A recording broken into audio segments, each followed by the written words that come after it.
Rasa penasaran saya memuncak dengan banyaknya chips di pohon. Ketika saya mengunjungi kota Guangzhou, saya pun tidak tahan dan akhirnya bertanya kepada salah seorang pemimpin perusahaan China Chemical yang mengundang saya waktu itu. Yang di dadanya ada pin komunis. Saya rasanya yakin dia pejabat penting di partai dan juga melihat posisinya tertinggi di perusahaan yang saya sedang kunjungi ini. Mengapa saya tahu dia memiliki posisi tertinggi? Ada kebiasaan di Cina, di Tiongkok, di mana posisi orang terpenting itu duduknya biasanya agak menyamping dari sisi utara. Itulah posisi terhormat seseorang di saat sebuah meeting resmi. Jadi saya bertanya kepadanya, mengapa di setiap pohon yang saya kunjungi di kota ini ada chipsnya pohon tersebut? Pertanyaan sederhana ini ternyata dijawabnya dengan panjang. Dia memulai dengan bercerita, untuk memutar roda ekonomi, maka setiap anak negeri harus membuat sebanyak-banyaknya proyek, bahkan proyek yang tidak masuk akal sekalipun, selama ada manfaatnya buat masyarakat dan menyelesaikan problem pasti dibiayai. Pohon tadi hanya untuk mengecek kadar oksigen chipsnya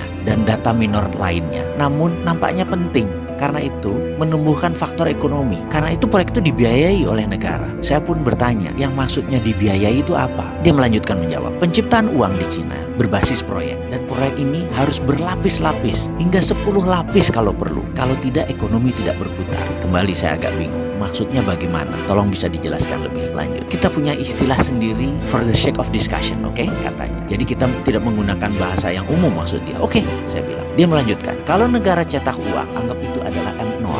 Lalu uang tersebut diberikan kepada bank, jadi M1.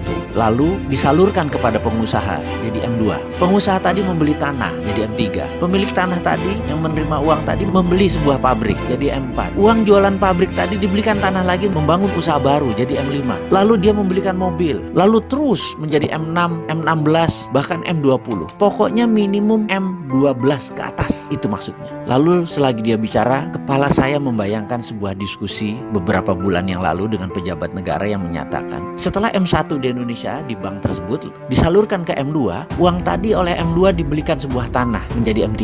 Lucunya M3 tadi sudah balik lagi ke bank, jadi M4-nya balik ke bank. Pemilik M3 tadi setelah menerima uang hanya duduk-duduk makan bunga bank saja, belanja-belanja cantik, duduk-duduk cantik, itu aja sudah, nggak ada lagi yang lain. Bagaimana ekonomi bisa muter kalau M-nya di bawah 5? Si pejabat tadi melanjutkan pembicaraannya yang membuyarkan lamunan saya.